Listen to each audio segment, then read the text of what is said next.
UP की सियासत राम से परशुराम तक। यूपी चुनाव में एक बार फिर ब्राह्मण मतदाता केंद्र में आ गया है।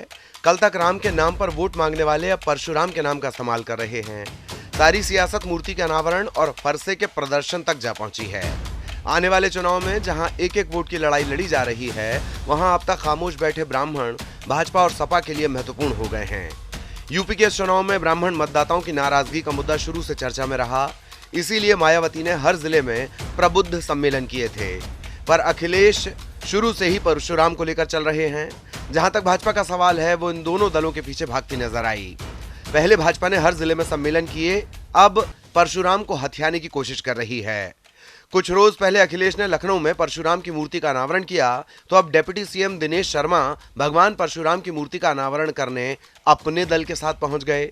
दिनेश शर्मा के साथ अधिकांश ब्राह्मण नेता ही थे। इसके लिए 6 फुट ऊंची प्रतिमा लाई गई थी। भाजपा यूपी के चुनाव में कोई भी हिस्सा छोड़ना नहीं चाहती। यहां का चुनाव पूरी तरह सपा बनाम भाजपा बनता चला जा रहा है। भाजपा जानती है कि अगर इसका तोड़ ना निकाला गया तो चुनाव में उसके लिए परेशानी खड़ी हो सकती है और तमाम भाजपा विरोधी वोट सपा के खाते में जा सकता है।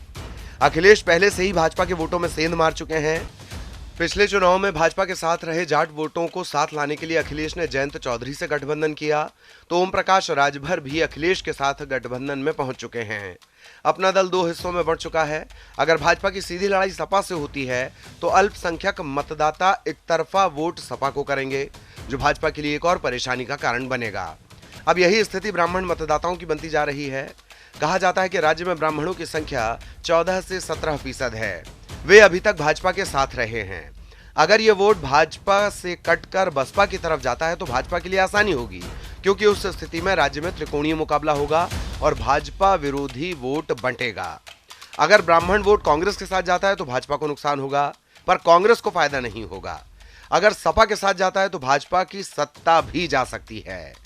हालांकि भाजपा की स्थिति को देखते हुए कई सीटों पर ब्राह्मण उम्मीदवारों ने अपनी दावेदारी पेश करनी शुरू कर दी है, जिन सीटों पर कई सालों से इस जाति का कोई जनप्रतिनिधि नहीं रहा है। इस भंवर जाल में फंसी भाजपा अपने आधार को बचाए रखने के लिए आगे क्या रणनीति अपनाएगी, ये देखना होगा।